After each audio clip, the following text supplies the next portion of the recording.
pada kesempatan pagi hari ini kita akan membahas tentang butir-butir Pancasila, di mana pada butir Pancasila yang terbaru ada 45 butir Pancasila. Jadi untuk butir-butir Pancasila ini sering sekali keluar dalam soal-soal CPNS ya, seperti itu, karena sangat mudah untuk dikembangkan soal-soalnya itu relevan dengan soal-soal yang berkaitan dengan hal-hal yang sedang trending ya di zaman sekarang, sehingga untuk butir ini sangat penting. Langsung saja untuk sila yang pertama, yaitu sila ketuhanan yang Maha Esa. Yang pertama yaitu bangsa Indonesia menyatakan kepercayaan dan ketakwaan terhadap Tuhan yang Maha Esa. Untuk butir yang kedua, manusia Indonesia percaya dan takwa terhadap Tuhan yang Maha Esa sesuai dengan agama dan kepercayaan masing-masing menurut dasar kemanusiaan yang adil dan beradab. Butir yang ketiga, mengembangkan sikap hormat menghormati bekerjasama antara pemeluk agama dengan penganut kepercayaan yang berbeda-beda terhadap Tuhan yang Maha Esa. Untuk butir yang keempat, yaitu membina kerukunan hidup di antara sesama umat beragama dan kepercayaan terhadap Tuhan yang Maha Esa. Butir selanjutnya, yaitu agama dan kepercayaan terhadap Tuhan yang Maha Esa adalah masalah yang menyangkut hubungan pribadi manusia dengan Tuhan yang Maha Esa. Selanjutnya, mengembangkan sikap saling menghormati, kebebasan menjalankan ibadah sesuai dengan agama dan kepercayaan masing-masing. Dan yang terakhir, yaitu tidak memaksakan suatu agama dan kepercayaan terhadap Tuhan yang Maha Esa kepada orang lain. Sehingga kesimpulan pada sila ke-1 ini adalah suatu butir mengenai agama, kepercayaan, ketuhanan, dan toleransi antar umat beragama. Sehingga jika nanti soalnya berkaitan dengan ini tadi, langsung untuk mengambil ke sila ke-1 ya, jangan sampai salah seperti itu. Saya rasa untuk sila pertama ini cukup mudah ya, karena secara umum berkaitan dengan agama dan kepercayaan seperti itu. Untuk selanjutnya sila kedua, butir yang pertama yaitu mengakui dan memperlakukan manusia sesuai dengan harkat dan martabatnya sebagai makhluk Tuhan yang Maha Esa, mengakui persamaan derajat, persamaan hak dan kewajiban asasi setiap manusia tanpa membedakan suku, agama, ras, kedudukan sosial, warna kulit, dan sebagainya. Tidak boleh membedakan ya. Yang ketiga, mengembangkan sikap saling mencintai sesama manusia, mengembangkan sikap saling tenggang rasa dan tepa selira, mengembangkan sikap tidak semena-mena terhadap orang lain, kemudian menjunjung tinggi nilai-nilai kemanusiaan. Selanjutnya, gemar melakukan kegiatan kemanusiaan, berani membela kebenaran dan keadilan. Bangsa Indonesia merasa dirinya sebagai bagian dari seluruh umat manusia. Dan yang terakhir ini, mengembangkan sikap saling menghormati dan bekerja sama dengan bangsa lain. Untuk dua ini saya garis bawah ya, karena ini adalah peranan dari sila kedua ini tidak hanya dalam negeri Indonesia saja ya, tapi juga ke luar negeri, salah satunya dengan menjadi bagian dari seluruh umat manusia dan mengembangkan saling menghormati sesama bangsa seperti itu. Sehingga secara umum sila kedua ini mengandung arti sikap saling menghormati dan menghargai sesama manusia atau HAM, membela kebenaran dan keadilan, dan menghormati bangsa lain. Sehingga kita tidak bisa membenarkan adanya penjajahan seperti itu, karena kita menghormati bangsa lain, menghormati hak asasi bangsa lain seperti itu. Sila ketiga, persatuan Indonesia. Butir yang pertama yaitu mampu menempatkan persatuan, kesatuan, serta kepentingan dan keselamatan bangsa dan negara sebagai kepentingan bersama di atas kepentingan pribadi dan golongan. Selanjutnya, suka, sanggup, dan rela berkorban untuk kepentingan negara dan bangsa apabila diperlukan. Mengembangkan rasa cinta kepada tanah air dan bangsa. Mengembangkan rasa kebanggaan berbangsa dan bertanah air Indonesia. Memelihara ketertiban dunia yang berdasarkan kemerdekaan, perdamaian abadi, dan keadilan sosial. Ini cukup penting juga ya, berkaitan dengan ketertiban dunia ini. Maka kalau ada soal Indonesia mengirimkan pasukan PBB, ini termasuk ke sila ketiga ya, persatuan Indonesia, karena keterlibatannya menjaga keperdamaian atau ketertiban dunia.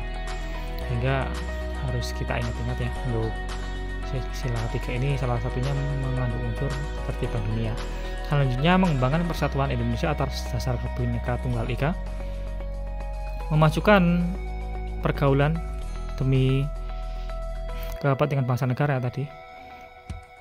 Nah, kesimpulan sila ketiga ini adalah tentang nasionalisme, mengutamakan kepentingan bangsa dan negara, cinta tanah air dan bangsa, dan memelihara ketertiban dunia.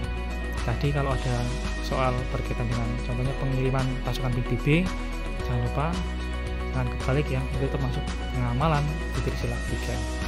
Sila yang keempat, butir yang pertama, sebagai warga negara dan masyarakat, setiap manusia Indonesia mempunyai kedudukan dan hak dan kewajiban yang sama, sehingga tidak dibeda-bedakan, tidak boleh memaksakan kehendak kepada orang lain, mengutamakan musyawarah dalam mengambil keputusan untuk kepentingan bersama, musyawarah untuk mencapai mufakat diliputi oleh semangat kekeluargaan, menghormati dan menjunjung tinggi setiap keputusan yang dicapai sebagai hasil musyawarah, dengan itikat baik dan rasa tanggung jawab menerima dan melaksanakan hasil musyawarah.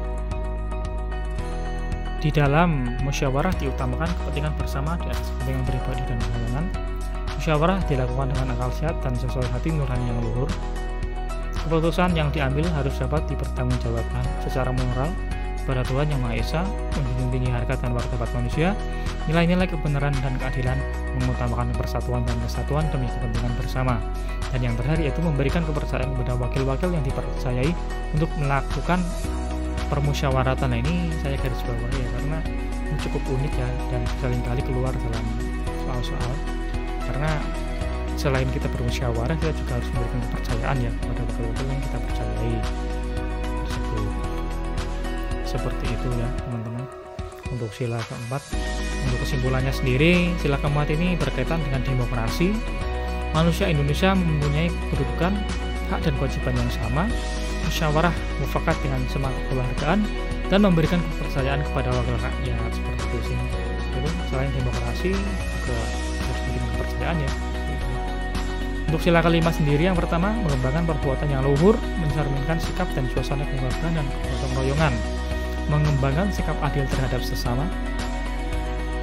menjaga keseimbangan antara hak dan kewajiban, menghormati hak orang lain, suka memberi pertolongan kepada orang lain agar dapat berdiri sendiri, tidak menggunakan hak milik untuk usaha-usaha yang bersifat pemerasan terhadap orang lain.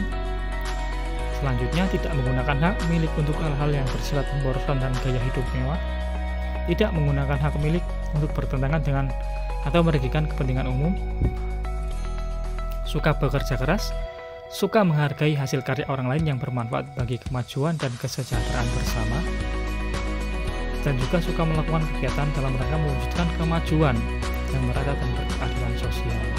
Sehingga secara umum sila kelima ini membahas tentang keadilan ya, yaitu keseimbangan antara hak dan kewajiban, menjadi orang yang suka bekerja keras dan menghargai hasil karya orang lain ya. Jangan lupa untuk sila kelima ini adalah keseimbangan antara hak dan kewajiban ya, dan jangan terbalik dengan sila kedua. Nah, ini untuk kesimpulannya. Sila pertama berkaitan dengan sisi ketuhanan, sila kedua berkaitan dengan asasi manusia atau HAM, sila ketiga berkaitan dengan nasionalisme, sila keempat dengan demokrasi, dan sila kelima yaitu berkeadilan. Itu untuk secara umum yang seringkali kita ambigu itu antara sila kedua dan sila kelima ya. Nah, ini perbedaannya secara umum sila kedua dan sila kelima. Untuk sila kedua sendiri adalah hubungan antara individu dengan individu. Sedangkan kalau sila kelima ini adalah hubungan antara individu dengan umum atau negara. Karena apa? Karena namanya adil adalah seimbang. Seimbang antara apa? Antara hak dan kewajiban, seperti itu. Sehingga selain kita melaksanakan hak kita, kita juga punya kewajiban seperti itu. Contohnya ketika orang melanggar lalu lintas, nah itu termasuk menyalahi sila kelima. Kenapa? Karena menyalahi aturan lalu lintas seperti itu. Contohnya lagi membuang limbah sembarangan, itu merugikan hak-hak umum seperti itu, sehingga masuk sila kelima. Sedangkan kalau misalkan ada tindak kriminal atau hal-hal yang tidak sopan, merugikan orang lain, itu baru masuk ke sila kedua. Jadi kalau sila kedua sendiri antara individu dan individu karena kaitannya dengan HAM ya. Sedangkan kalau sila kelima ini bisa antara individu dengan alam atau dengan negara ataupun lingkungan seperti itu. Oke, terima kasih. Mungkin itu penjelasan singkatnya. Jangan lupa untuk subscribe, like, and share ya atas videonya jika dirasa bermanfaat. Nantikan video-video selanjutnya di channel R Studio. Terima kasih.